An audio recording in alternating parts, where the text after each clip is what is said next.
దేవతలాంటి నెరజానలు తెనాల రామకృష్ణ కథ.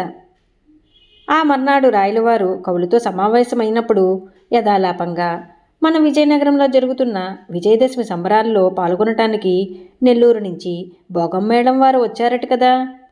నెల్లూరు నెరజానులు మహా సౌందర్యవతులట కదా అన్నారు నవ్వుతూ. రామకృష్ణుడు చప్పును లేచి, అవును ప్రభు, వారి అందాన్ని కళ్ళతో చూడాల్సిందే కానీ వర్ణించడానికి అలవి కాదని, వారు దేవతా స్త్రీల్లా ఉంటారని ఒక ప్రముఖ రసికుడు తమకంతో ఇలా సెలవిచ్చాడు. మొలక చీకటి జలజ రాల్పగారాదే నిరులు మించిన వీరి కురులయందు కెరలించి అమృతంబు గిలకొట్టగారాదే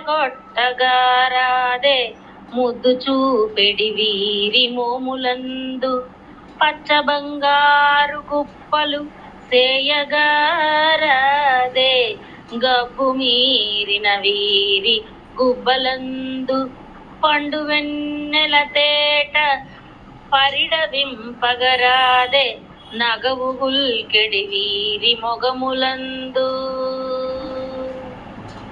నొక కరవాడి చూపుల యౌగళంబు బాపురే భూరికటీతటి భార మహిమ చాలు మదగజమున సలక్షణములర నేర్పు మించెదర పొరివారసతులు అని పద్యం చెప్పగానే రాయలవారు మందహాసం చేస్తూ చెవులూరించే ఈ పద్యం పలికిన ఆ రసిక శిఖామణి ఎవరో అన్నారు. అప్పన్న ఉండబట్టలేక, ఇంకెవరు, మన తాతాచార్లు వారే అనేశాడు సంబరంగా. తాతాజీ వారు తత్తరపడుతూ, అబద్ధం, మేము వారకాంతని చూడను కాక చూడలేదు అన్నారు.